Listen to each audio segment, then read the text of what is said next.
Bienvenidos a Cristo, la única esperanza, donde nosotros lo que buscamos es que el reino de Dios se establezca, predicar la palabra, estudiar la palabra y crecer cada día para alcanzar la plenitud, la estatura y la medida del varón perfecto que es Jesucristo. Amén.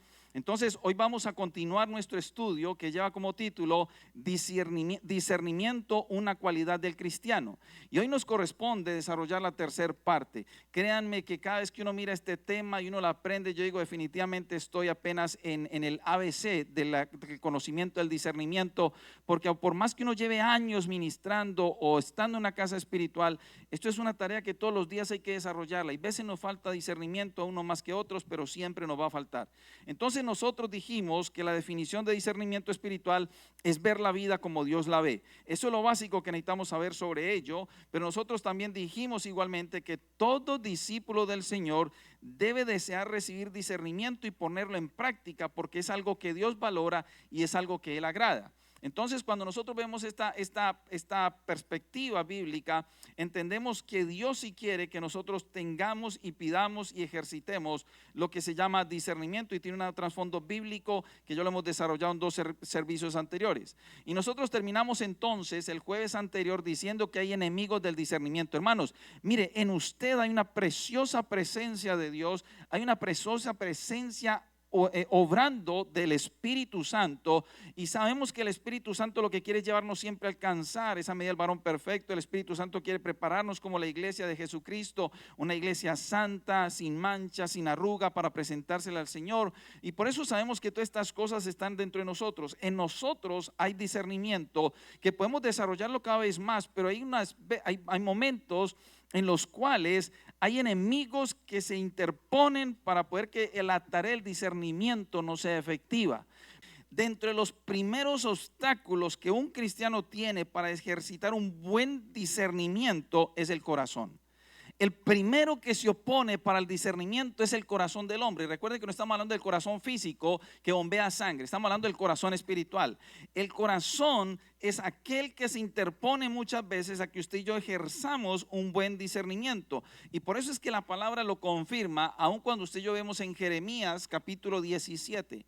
Cuando usted saca Jeremías capítulo 17, usted ya lo conoce muy bien, y en el versículo 9 dice: engañoso es el corazón más que todas las cosas y perverso. O sea que él trae dos cualidades. El corazón que usted tiene espiritual es un corazón engañoso y perverso. ¿Quién lo conocerá? Por eso usted no puede decir: yo me conozco muy bien. Usted y yo no nos conocemos bien, hermano. Es una frase repetitiva. En mi país dice una frase de cajón, pero usted en realidad, a la luz de la palabra, usted y yo no conocemos ese corazón. Yo Jehová, porque aquí está hablando Jeremías, una palabra de parte de Jehová, dice: yo Jehová, que escudriño la mente, o sea, que el que conoce los pensamientos, y que pruebo el corazón. O sea, él escudriña los pensamientos y prueba el corazón de nosotros para dar a cada uno según su camino, según el fruto de sus obras. Entonces, el primer obstáculo que se nos presenta en la mayoría de nosotros, porque ves, cometemos error de decir de todos, pero en la mayoría de nosotros el primer obstáculo es el corazón. Y nosotros conocemos ese versículo de memoria, porque yo estoy seguro que usted puede ya conocer muy bien de memoria ese versículo, mas sin embargo parece ser que nuestra manera de vivir no revela el peso de esas palabras. Y cuando hablo del peso de las palabras, es que yo no estoy descalificando a alguien, sino que cuando uno dice engañoso y perverso es el corazón, ¿quién lo conocerá? Usted de pronto y yo no conocemos la profundidad del peso de esas palabras que Dios está hablando a través del profeta Jeremías. Por ejemplo, usted se encuentra en su caminar que hay personas que dicen: es que Dios conoce mi corazón, hermano, y como lo más importante es el corazón, entonces yo no me preocupo por la lucha que tengo, por la debilidad que tengo. Antes, al contrario, tiene que preocuparse mucho, porque si usted y yo sabemos que tenemos una lucha, el corazón, como es engañoso y perverso, va a decir: no, no te preocupes, eso no es una lucha, no te preocupes que nadie se da cuenta, no te preocupes que Dios te conoce el corazón. Entonces, tomamos este versículo para utilizar una muletilla que muchas veces nosotros, sin querer queriendo, como espíritu, tapamos una debilidad en nuestro propio interior, y tiene que ver con el punto de vista de la altivez, tiene que ver con el punto de vista del orgullo, porque cuando uno tiene una falta y alguien de pronto te quiere exhortar con amor, te dice: pero es que Dios conoce mi corazón. ¿Usted no ha escuchado esa frase? Pero es que Dios conoce mi corazón, Dios lo sabe. Pues si Dios conoce el corazón, con mayor razón tenemos que tener nosotros el cuidado grado de podernos organizar y poder caminar conforme a la voluntad del Señor. Entonces, la primera tarea que nosotros tenemos es, debemos siempre combatir en el corazón el estar buscando disculpas, ¿sí o no? ¿Por qué? Porque uno siempre saca a su servidor, a cualquier persona, a decir, Dios conoce mi corazón. Si Dios conoce el corazón, entonces es porque yo me tengo que dedicar a buscar la instrucción de Dios para obedecerles. ¿Estamos de acuerdo? Ahora, si usted y yo miramos, mis hermanos, en esta postura que parece ser muy espiritual, cuando la pronunciamos, esa frase que decimos en repetidas ocasiones, lo único que nosotros hacemos es caer en el autoengaño. Nos engañamos a nosotros mismos. ¿Por qué? Porque usted y yo sacamos esa frase cuando queremos tapar una falta nuestra y decimos que Dios conoce mi corazón. No estamos autoengañando. Lo que hay que decir es como el salmista o como el rey David en ese momento: yo he pecado contra Jehová, ¿sí o no? Hermano, pero usted esta cosa, hermano, si usted tiene razón, está bien, yo lucho con eso, esa es mi debilidad. Que el Señor me ayude a salir a través del proceso de lo que es el formar de Cristo en su carácter en mí, para yo poder dejar de estar engañándome. Porque nuestro corazón nos quiere engañar muy seguido. Miren, usted y yo podemos ser muy espirituales, pero esa parte que es el corazón espiritual que dice la Biblia nos quiere engañar constantemente, nos quiere engañar continuamente. Usted piensa que Él está dando una buena instrucción, pero si usted no va a la palabra, engañoso y perverso es el corazón, ¿quién lo conocerá? ¿Cómo cometemos muchos errores nosotros cuando tomamos decisiones con el corazón, ¿sí o no? Con el corazón. ¿Por qué? Porque son los sentimientos y entonces el corazón nos hace cometer errores. Y los básicos, para que lo digamos, porque aún están los jóvenes aquí y lo estoy recibiendo aún, porque aún tenemos que volver a martillar sobre eso en ciertas áreas para aplicarlo, pero es cuando de pronto uno ve yugos desiguales y la jovencita se quiere casar y el muchacho ni quiere saber de Cristo, el muchacho simplemente se pasa por la secreta y dice, no, yo sí creo en Cristo y tal cosa, pero es solamente por llevarla al altar, pero en realidad hay un engaño en el corazón. ¿Por qué? Porque ella dice, pastor, yo lo convierto, y usted sabe que Dios nos enseña la palabra que uno no convierte a nadie, pero el sentimiento hace que esa jovencita o ese jovencito digan, yo los convierto. No los va a poder convertir, pero el corazón está diciendo, no, tranquilo, que en el camino lo hacemos. El corazón te está engañando. ¿Estamos de acuerdo? Es mejor que venga al altar arreglado, ¿sí o no? Convertido, bautizado, miembro ya del cuerpo de Cristo. ¿Estamos de acuerdo? Entonces, el primer obstáculo para el discernimiento del corazón, ¿por qué? Porque para poder usted discernir tiene que conocer la palabra de Dios, meditar en la palabra de Dios, guianza del Espíritu Santo, circunstancias que se están moviendo y dejar el corazón a un lado. Porque en eso nosotros aquí no necesitamos entrar a profundizar sobre él, pero muchas de nuestras decisiones, y diría que la mayoría de nuestras decisiones quieren partir desde el corazón, ¿sí o no? Y usted hace cuestión, muchas veces hace cálculo y dice, pero la lógica no da, pero el corazón te dice que sí. Pero la lógica no cuadra, pero el corazón te dice, no, pero hazlo. ¿Estamos de acuerdo?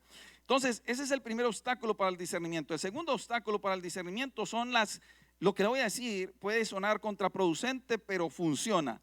El segundo obstáculo para usted y yo no tener un discernimiento claro en la vida en el espíritu son las influencias culturales. Mire, hablaba con alguien en estos días y le decía, mire, si usted monta una congregación que Dios le dice que la plante en Colombia, ¿qué idioma voy a hablar yo? Español. ¿En qué cultura me voy a mover yo en cuanto al punto de vista del dialecto? En lo español, ¿sí o no? Colombiano. ¿Por qué digo que colombiano? Porque hay unas palabras que a lo mejor de Perú son diferentes a las de Colombia para el mismo coso. Ejemplos básicos. Hay una fruta que nos encanta mucho para el tiempo del verano que nosotros decimos en Colombia maracuyá. Y en otra parte le dicen parcha, en otra parte le dicen chinola, ¿sí o no? Solamente en el léxico van cambiando, pero en las influencias culturales el discernimiento funciona de la misma manera. Un obstáculo del discernimiento son las influencias culturales. ¿Por qué? Escuchen este tema. La sociología puede apoyarse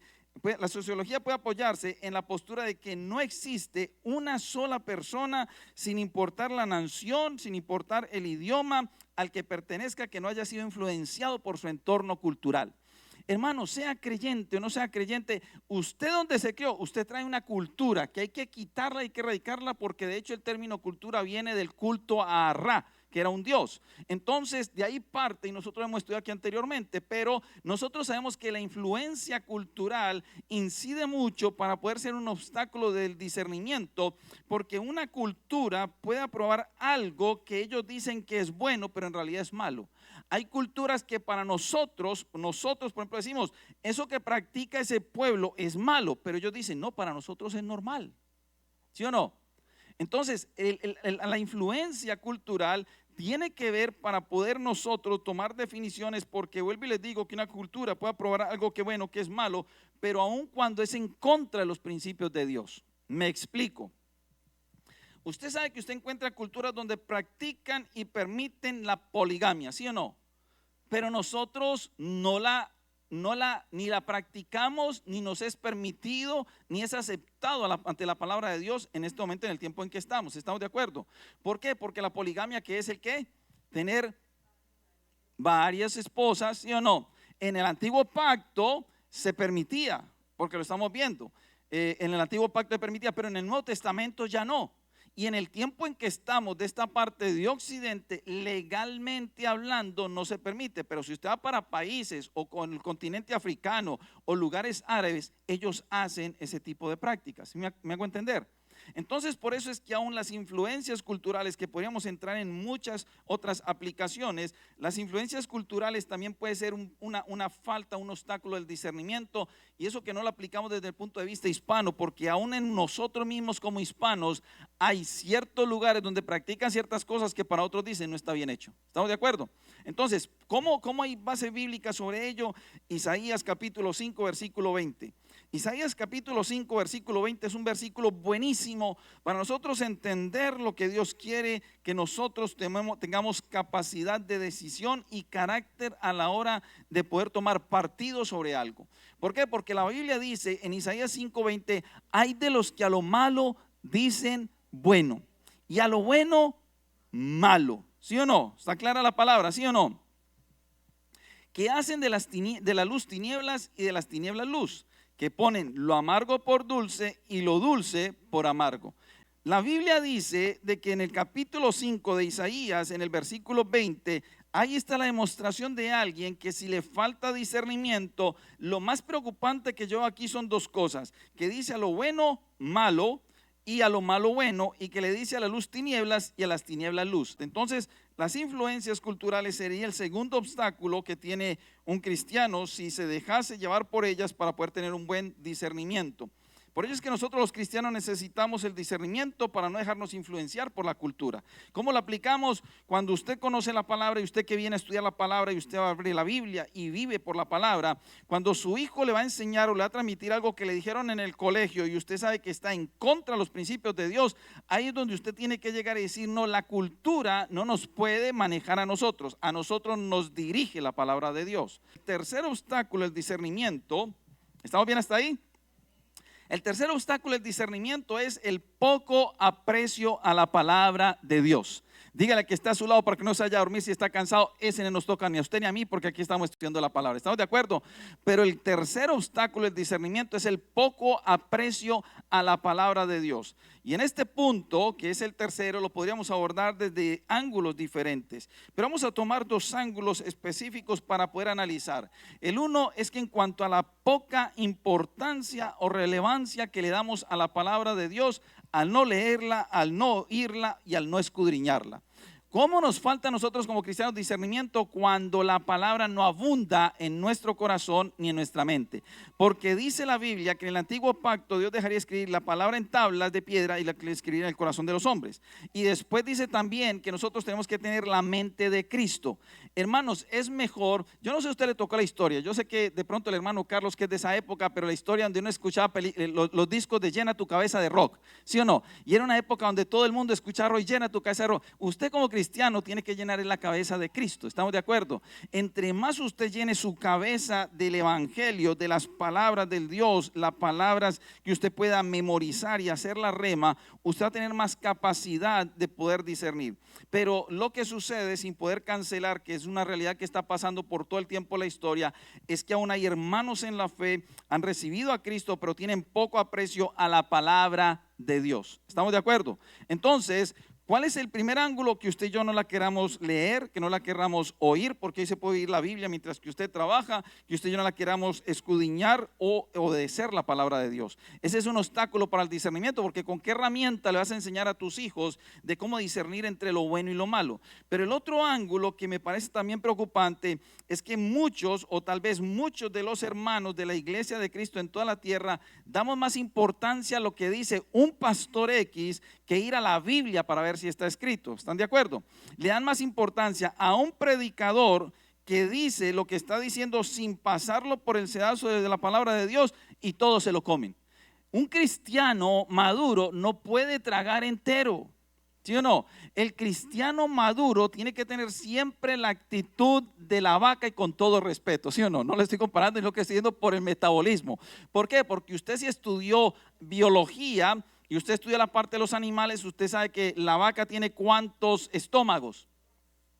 Hay unos que dicen 3, 4, 5, bueno, vamos a dejarlo, pero tienen varios, ¿sí o no? Panza, bonete, librillo y cuajar, ¿sí o no? Yo los aprendí así, ¿cierto? Entonces la vaca, por eso es que empieza a rumiar y ella va pasando por etapas decantando todo. Por eso les trae una aplicación metafórica en ese aspecto. El cristiano tiene que ser un buen rumiante de la palabra de Dios, porque si usted traga entero y le entregan cualquier cosa, se está tragando herejías, se está tragando manipulaciones, y usted dice, no, pues si él lo dijo, no, eso no puede ser. Si él lo dijo, tiene que estar conforme a la palabra de Dios. El cristiano maduro adquiere discernimiento porque sabe que lee la palabra, que tiene la relación con el Espíritu Santo, está escuchando al predicador que creemos en el nombre de Jesús y con temor y reverencia, que hablan bajo la guianza del Espíritu Santo, y entonces lo que él está diciendo, usted va a la Biblia o usted ya lo conoce porque lo conoce en su corazón, que está escrita la palabra. ¿Estamos de acuerdo? Entonces por eso es que el segundo punto me parece delicado, porque usted encuentra hermanos en la fe, son nuestros hermanos con falta de discernimiento. ¿Por qué? Porque cuando usted habla con ellos y usted va a mirar doctrinas, se están comiendo cualquier cosa y usted dice, este hombre ¿dónde está recibiendo esa palabra? Pero es que lo dijo el predicador, sí, pero ¿dónde estaba en la Biblia? No, yo no sé, pero él lo dijo. No tiene discernimiento. ¿Estamos de acuerdo? Por eso es que muchas personas, aún desde el principio de la iglesia, Pablo los anticipa y dice, no se dejen engañar por esos perros, por esos hombres que los quieren llamar, contaminar de toda doctrina, de todo pensamiento de hombre. Entonces el tercero es porque usted y yo, al tener ese poco aprecio a la palabra de Dios, pocas veces la abrimos. Mire, es mejor tener este libro desgastado, escrito, y el Señor le va a regalar otra Biblia el año próximo para que vuelva y la arranque y la lea, para que vuelva y le ponga notas, que tener una Biblia que digan, la vamos a poner en el Museo de Arte de la Biblia nunca leída. ¿Sí o no? Yo espero que a mí no me hagan eso, y de hecho no va a pasar, porque las Biblias que yo tengo, yo las abro, yo las leo y utilizo otra y utilizo aquella, y voy y miro esta versión y la resalto. ¿Por qué? Porque necesito estudiar la palabra de Dios. ¿Estamos de acuerdo? Entonces, si hay algo que está faltando, escuchen, lo voy a decir con temor pero con sinceridad. Si hay algo que está faltando en el pueblo de Dios en este tiempo, es que estamos siendo llamados cristianos pero no estamos yendo a la palabra. Entonces, tenemos muchas Biblias. En aquel tiempo tener una impresión de una Biblia era dificilísimo. Tener los rollos en el Antiguo Pacto era casi imposible. Era para gente verdaderamente de los top arriba, con capacidad económica, con puestos muy altos. Después, cuando fue la imprenta de la Biblia, era difícil porque hasta perseguían a los que tenían la Biblia. Dentro de la famosa Inquisición se fueron hermanos nuestros que los cogían con las Biblias, los quemaban y decían que eran brujos. ¿Sí o no? Y hoy nos abundan la Biblia hasta en los celulares, en las tabletas, y no queremos escudriñar la palabra. Entonces por eso es que vemos que es poco aprecio a la palabra de Dios. ¿Estamos de acuerdo? Entonces ese es el tercer obstáculo. Lo vamos a ver ahí porque todo ya creo que tenemos claro ese punto. Pero desde el punto de vista bíblico, porque hay que mostrarle base bíblica, por eso es que el Espíritu Santo llevó a que se escribiera en Hechos capítulo 17. En Hechos capítulo 17 el apóstol Pablo ya está en función del ministerio. Y en Hechos capítulo 17 miran lo que es la palabra y la importancia. Me gusta mucho este versículo porque es de las pocas veces que se hace mención a un lugar con una cualidad específica. ¿Estamos ahí? ¿Vamos bien? Entonces, dice la Biblia, no podemos entrar ahorita en todo el contexto por el tiempo, pero dice inmediatamente. A Pablo le están persiguiendo, él tiene que ir hacia otro lugar y dice, los hermanos enviaron de noche a Pablo y a Silas hasta Berea, que era un pueblo, y ellos, habiendo llegado, entraron ¿dónde? En la sinagoga de los judíos, casi que nada. Entran a la sinagoga de los judíos, y estos eran más nobles que los que estaban en Tesalónica, porque en Tesalónica lo que querían era lapidar. pues recibieron la palabra con toda solicitud, y aquí está la clave, escudriñando cada día las escrituras para ver si estas cosas eran así. Y se lee muy bonito, ¿sí o no? Dicen, ellos escudriñan las escrituras. Volvemos a traerlo porque necesitamos es aprender, y aun cuando los jóvenes también que lo aprendan para historia antigua. Pero mire que aquí hay que entender algo, es que ellos entraron a las sinagogas, y en las sinagogas solo estaban los libros del antiguo pacto. Estaban los judíos que practicaban el judaísmo, y Pablo entra ahí y predica el evangelio de Cristo. Escuchen lo que estoy diciendo, él predica de Cristo, pero en el antiguo pacto no se habla directamente como tal el plan de salvación, sino que hay que ir a entenderlo. Y por eso ellos dicen, lo que está diciendo Pablo, está predicando de un tal Cristo que dicen que fue a la cruz del Calvario. Dicen, obviamente sabemos que fue allá, los judíos lo dijeron, y aparte de eso que era un judío. Pero ¿qué dice el antiguo pacto? Y ellos se van, por eso es lo importante, porque ellos se van al antiguo pacto para ver si verdaderamente en el antiguo pacto se habla del Mesías, y después se hiciera el Salvador del mundo. Y dice la palabra que cuando ellos en la iglesia berea recibieron, escudriñaron las escrituras, vieron que esas cosas eran así. ¿Por qué enseño esto? Porque esto es teología. ¿Por qué?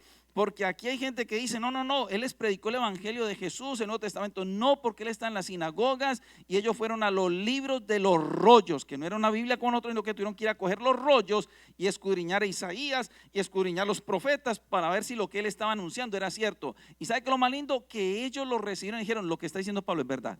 O sea que ese día muchos hermanos judíos recibieron a Cristo, ¿sí o no? Pero ¿qué era la cualidad que tenía Berea? No tragaban entero.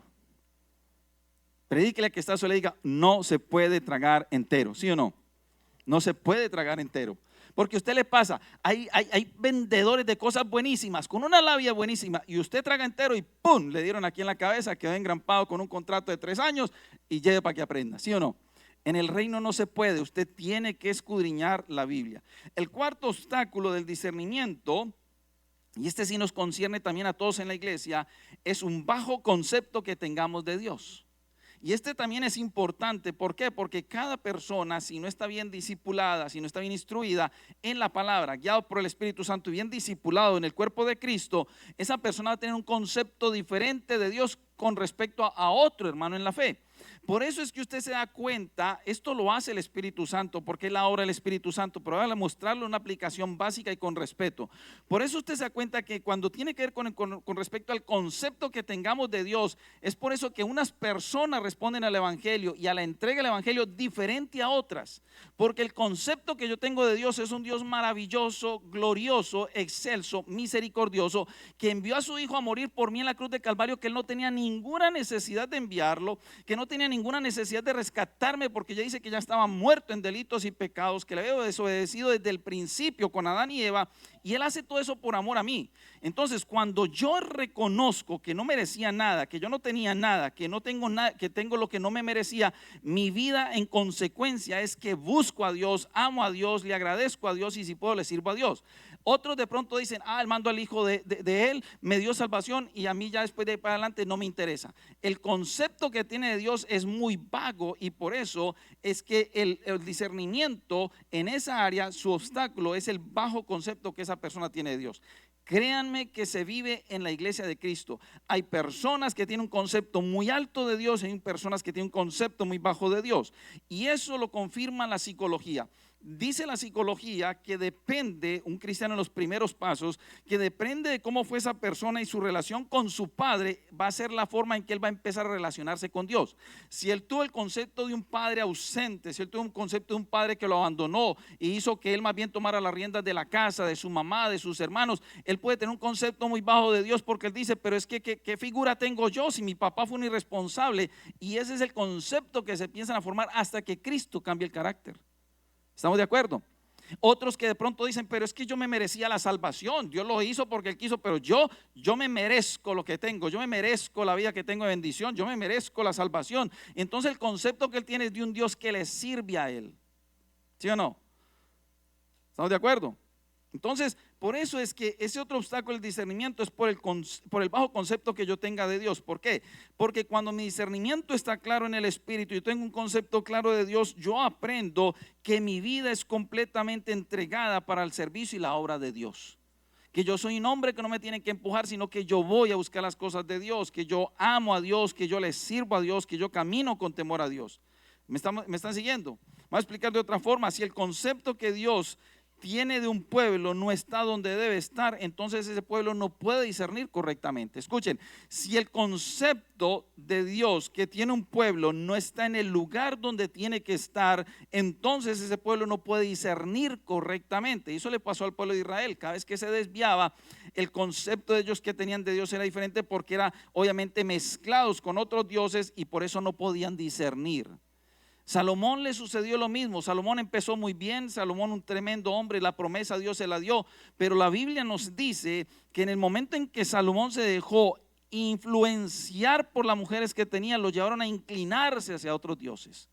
Fue al final que él nuevamente cae en sí y tiene que reconocer que Dios es uno solo, y el discurso de todo es este: teme a Jehová tu Dios, ¿sí o no? Y guarda sus mandamientos, que prácticamente parafraseando. Un pastor en la época de los años 1960 que se llamaba, ya está en la presencia del Señor, se llamaba Tozer, dijo: la mayor necesidad de la iglesia hoy es de hoy en día es la de estar viviendo conforme al propósito de Dios, y la segunda necesidad de la iglesia de Dios es la de purificar y elevar el concepto de Dios.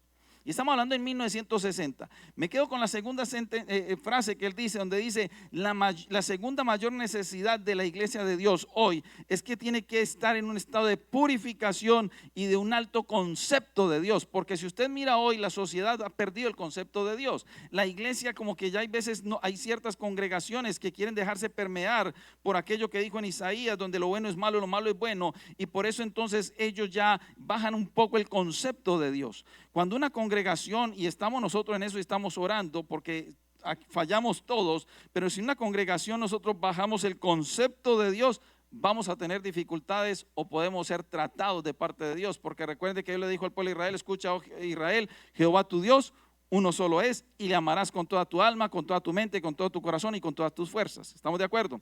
Entonces ese es uno de los peligros que quiero compartirles sobre el cuarto punto.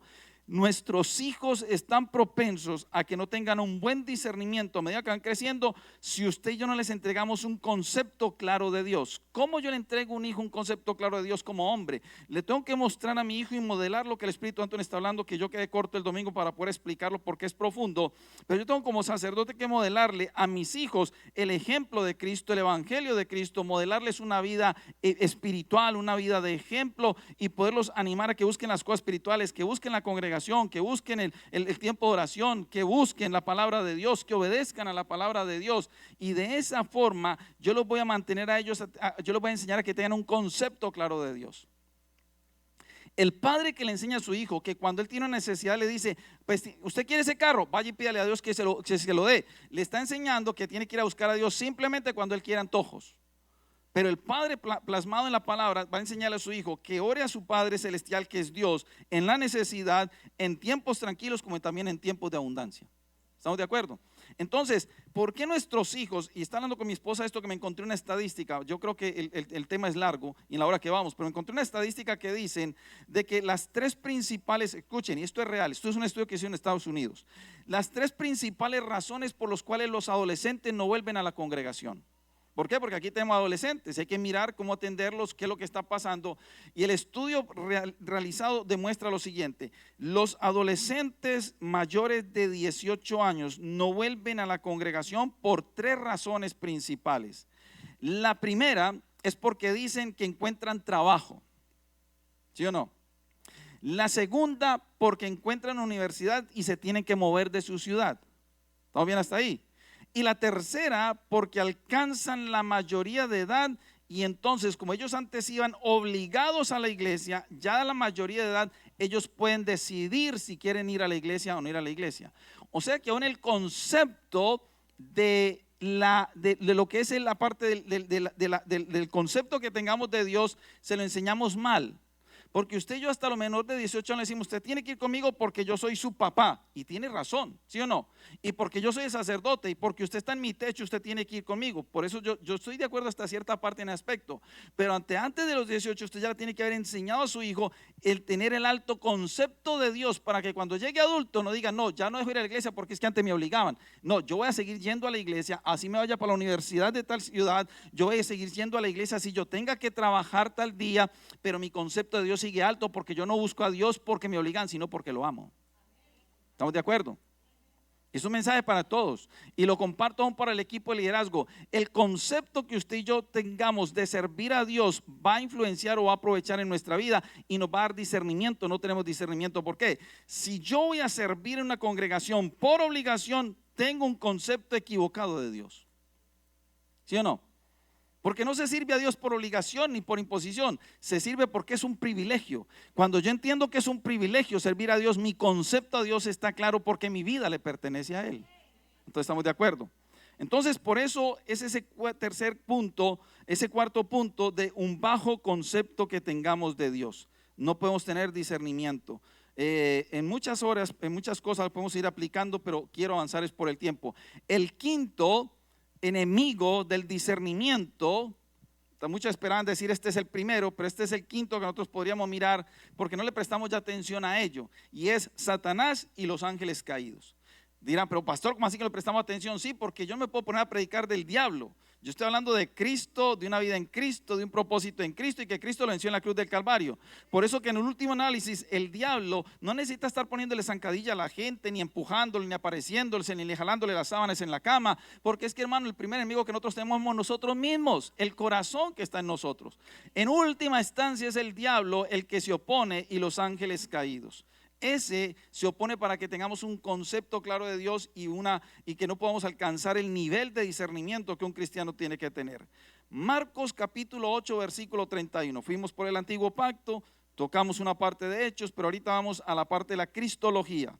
Cristología que está en los 4 evangelios, y Marcos capítulo 8 versículo 31 dice, Jesucristo está hablando, y comenzó a enseñarles lo que era necesario al Hijo del Hombre padecer mucho y ser desechado por los ancianos, por los principales sacerdotes y por los escribas y ser muerto. Paren aquí un momentico, para que usted aprenda una diferencia y por qué la palabra está escrita, y por eso es que estudiamos. Aquí no dice Jesús y que muera, ¿sí o no? ¿Por qué? Porque se hubiera dado a entender que entonces él podía haber muerto de viejito, ¿ya? Sino que lo que está diciendo aquí cuando utiliza el verbo ser en presente continuo es alguien va a ser que se propicie que a mí me sentencien a muerte y yo muera. ¿Estamos de acuerdo? Entonces por eso él dice, y ser desechado por los ancianos, por los principales sacerdotes y por los escribas y ser muerto. O sea, les dijo, me van a matar. No es que yo voy a esperar de viejito, a mí me van a matar y voy a resucitar después de 3 días. Y esto les decía claramente, la interpretación de esa frase es que dice, y esto les decía claramente, da a entender es que lo repitió en varias ocasiones. Esto es lo que me va a pasar. Entonces Pedro el apóstol, dice que él lo toma aparte, le dice, venga mi señor, vamos a hablar fuera un ratito, usted y yo. Y dice, y comenzó a reconvenirle. Pedro se pensó más espiritual y más inteligente y más sabio que Jesús. Pero él, ¿quién? Jesús, volviéndose y mirando a los discípulos, reprendió a Pedro diciéndole, quítate de delante de mí, Satanás, porque no pone la mira en las cosas de Dios, sino en las de los hombres. Y aquí nosotros nos damos cuenta que el diablo se utiliza para poder nosotros desviarnos y no tener un claro discernimiento. Y le voy a aplicar esto porque esto funciona. Miren, ahorita tenemos que volver otra vez y aprender algo que es muy bonito. El Génesis tiene mucha iluminación. Y aquí tenemos que volver nuevamente al Antiguo Testamento. ¿Por qué? Porque el diablo utilizó las estrategias para engañar primeramente a Eva, después engaña a Adán, que les faltó discernimiento, y posteriormente engaña a Pedro. ¿Me están siguiendo? O sea que usted se da cuenta que aún en el Antiguo Testamento, en el Génesis, el diablo engañó a Adán, engañó a Eva y después a Pedro en el Nuevo Testamento. ¿Por qué? Porque ellos ahí tuvieron que haber tenido ese discernimiento para poder decirle, no, así no dijo Dios y esto es lo incorrecto. Pero bendito sea Dios que aun cuando el diablo se le presentó a Jesucristo, no lo pudo engañar. ¿Estamos de acuerdo?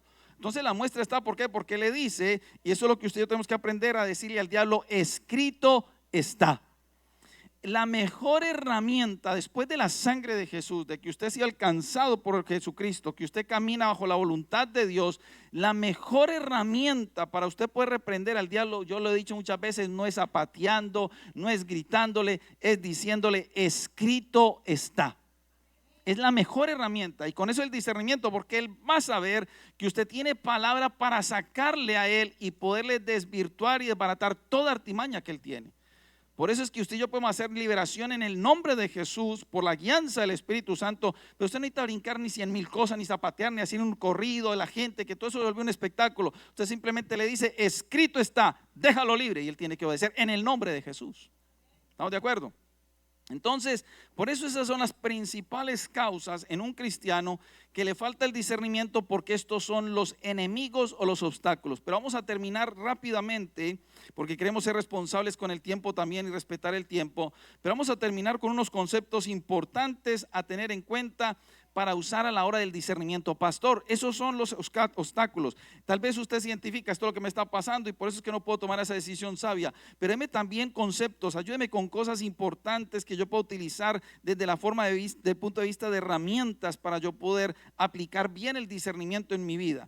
El primero que usted y yo tenemos que tener como concepto importante es el concepto de la verdad. Si usted va a hablar con la verdad y usted va a ir por la verdad es siempre aquello que corresponda a la realidad. Para usted poder ser una persona que sea llamada después sabia, prudente, una persona que tenga discernimiento, usted tiene que tener claro el concepto de la verdad. A lo bueno decirle bueno, y a lo malo decirle malo. Al pecado es pecado y a lo santo es santo, y eso le da a usted discernimiento. ¿Sí o no? ¿Por qué? Porque está avalado en la palabra de Dios. La segunda herramienta que usted puede tener clara para utilizar un buen discernimiento en su vida es la fuente de la verdad.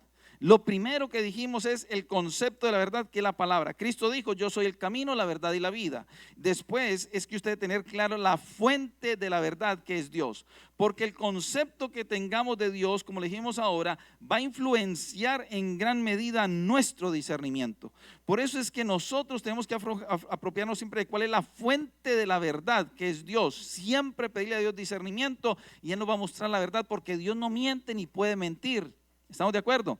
Él mismo le dice en la palabra. Por eso es que si Dios está en el lugar que le corresponde en nuestras vidas, y la gloria de Dios es nuestra principal tarea, nuestra prioridad, nuestra única meta, todo lo que esté borroso va a tomar color de luz. Va a poderse colocar a la luz del día. ¿Por qué? Porque usted sabe que si usted es guiado por la presencia de Dios y la voluntad de Dios se glorifica y se manifiesta a través de su vida, usted va a aprender a poder ver las cosas tal y como son y no confusas. ¿Estamos de acuerdo? Entonces, la fuente de la verdad, que es Dios, le va a dar a usted la capacidad de que el día de mañana le diga: no, yo pienso que nosotros podemos tener esta aberración y es normal, porque esa es la cultura. Y usted va a decir: no, porque a la luz de la palabra y la transparencia de la luz dice de que Dios creó al hombre y a la mujer. ¿Estamos de acuerdo? La fuente, que es la verdad de Dios. El tercer punto, que ya de aquí en adelante me quedan 3 para poderlos dejar bien claros, que usted y yo tenemos que trabajar sobre él, es que no podemos comprometer la verdad por amor al otro. Para un buen discernimiento, usted no puede comprometer la verdad por amor a otro. O sea, no le voy a decir las cosas porque de pronto lo ofendo. No le voy a decir las cosas porque es que yo lo amo. Al contrario, si hay que hablar la verdad es porque usted ama a la persona.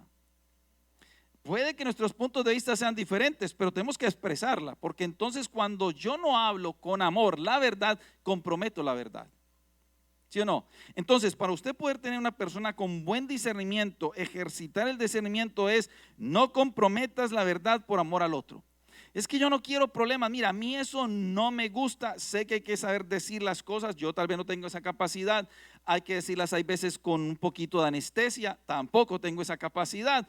Pero si algo no me gusta, es que digan: yo no lo digo porque no me quiero meter en problemas. Pero si es una verdad, ¿cómo te va a meter en un problema? ¿Sí o no? Sí, la gente te va a desaprobar, la gente no te va a querer, te va a sacar del Facebook, pero por la verdad. Y aunque no esté por acá, esto escrito, pero es que obviamente es parafraseado, pero en el mundo decían: por la verdad murió Cristo. ¿Sí o no? Hay que saberla decir. Pero ese es el cuarto punto. ¿Quiere buen discernimiento? No comprometa la verdad por amor al otro. El cuarto: nunca, escuchen nunca dé un veredicto antes de escuchar toda la historia o conocer todos los hechos. En esto entra algo que nos toca a todos. Si usted falla en este punto, tiene varias connotaciones. Vuelvo y lo repito, para usted poder tener un buen discernimiento, una aplicación de un buen discernimiento es: nunca dé un veredicto antes de escuchar toda la historia o conocer todos los hechos. Porque si usted hace lo contrario, se vuelve chismoso. ¿Sí o no? Si yo sé que hay una situación, yo tengo que escuchar las dos posturas. Hay un programa que lo he visto en estos días de aquí a Estados Unidos y aprendí en la parte legal. Un policía va a una patrulla, es la autoridad, para un lugar porque hay un problema, ¿sí o no? Hay dos allá agarrados, sea quien sea, un matrimonio, dos personas. ¿Qué es lo que hace lo primero la patrulla? Llega el refuerzo, montan a uno en un carro y montan a otro en otro carro. Y llega el patrullero y ¿qué le dice? Deme su versión, ¿sí o no? Y vuelve y lo mete en la cabina. Y se apan del otro y le dice, deme su versión. ¿Para qué? Para tener las dos versiones, para saber quién está diciendo la verdad y para tomar un veredicto. Y aún así después llega un alguacil, una persona más superior para decirle qué fue lo que pasó. Entonces esta es la multa que hay que hacerlo, está en imposición. ¿Me están siguiendo? Pero si yo no tengo las dos versiones y yo doy un veredicto apresurado, puedo caer en el error de decir una mentira, ¿sí o no? Levantar un falso testimonio o no tener discernimiento a la hora de tomar decisiones sabias. Por eso es que yo siempre he dicho, hay que escuchar las dos versiones de todas las cosas. ¿Estamos de acuerdo? ¿Cuántos están acá? Si el pastor atiende un matrimonio y le dice, hermana, quédese afuera nomás porque esto entre sacerdotes en esta casa, que de hecho es un sacerdocio, el cuerpo de Cristo primero, y hermana, quédese afuera, y yo escucho al sacerdote y después algo, ya no tengo que hablar con usted, yo le creo a él, ¿usted se va a sentir bien respaldada? Me dice, pero aquí, ¿qué pasó? O sea, no hay derecho a la expresión, no hay derecho a expresar mi punto. ¿Estamos de acuerdo? Por eso es que entre toda situación, entre todo conflicto, siempre hay dos versiones. ¿Estamos de acuerdo? Entonces, por eso es nunca un veredicto antes de escuchar toda la historia o conocer todos los hechos, porque si lo hacemos así, misericordia pedimos a Dios, pero entonces nos falta el discernimiento, porque el discernimiento nos ayuda a poder tomar la decisión sabia por la sabiduría de Dios. ¿Estamos de acuerdo? Lo quinto es, para que usted no se lo olvide también, la ausencia de versículos que aprueben o desaprueben algo no implica la libertad para hacerlo. Escuchen, porque hay gente que le falta discernimiento, pero discernimiento y son muy vivos, porque dicen, pastores, que eso no dice en la Biblia, yo lo puedo practicar. Hay gente que le dice así, pero es que yo puedo practicar esto porque la Biblia no lo dice. Yo puedo fumar porque, ¿dónde dice la Biblia cigarrillo? ¿Dónde dice la Biblia cigarrillo? Y se le sacan a uno por ese lado, ¿sí o no? Pero dice que aún la ausencia de versículos en la palabra de Dios no puede ser algo que me implique tener una libertad para hacer algo, porque la Biblia tiene todas las respuestas. ¿Estamos de acuerdo? Entonces, una persona con discernimiento sabe que aunque la palabra no esté literalmente escrita en la Biblia, tiene todas las respuestas, tiene que ir a buscar los principios de la palabra y utilizarlos a la palabra.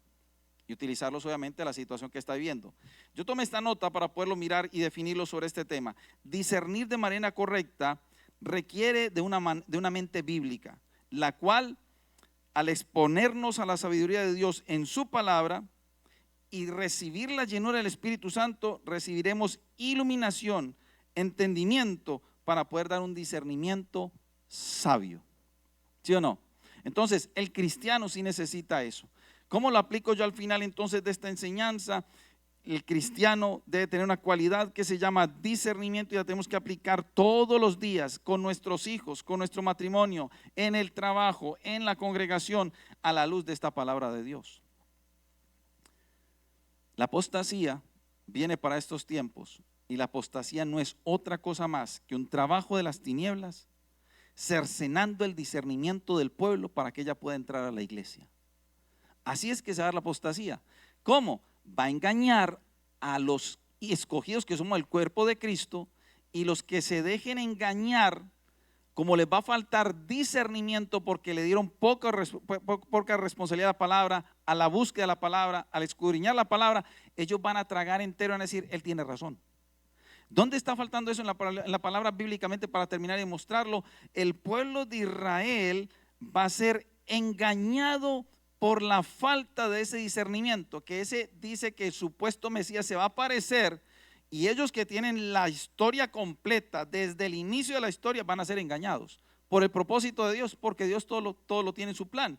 Pero ellos por esa falta, cuando ya pasen todas las cosas y se dan cuenta, ahí donde por misericordia Dios va a decir, ay, este no es el Mesías. Pero la apostasía tiene un tinte grandísimo de que va a ser su entrada a la iglesia, porque hombres y mujeres, y específicamente los sacerdotes o los ángeles de las congregaciones, van a recibir a cualquier persona que hable muy bonito, que trae cosas muy raras, y van a decir, este hombre es un doctor de lo que predique, y va a engañar al pueblo. Pero van a haber un poco de remanente de fieles que van a decir, pastor, venga, necesitamos hablar. En la Biblia no dice eso. En este versículo no quiso decir eso el Señor. Y esos son los que tienen discernimiento. ¿Lo recibimos? Padre, nosotros te damos gracias en esta noche por este tiempo de estudio. Esto es lo que el Espíritu Santo nos está guiando y ministrando. Que nosotros nos dediquemos a estudiar tu palabra, Señor, porque es la palabra de vida eterna. Es el pan de nuestras vidas, oh Dios. Enséñanos a poderla meditar y discernir cada día, Señor, en el Espíritu, Padre, para poder saber lo que hizo la iglesia de Berea.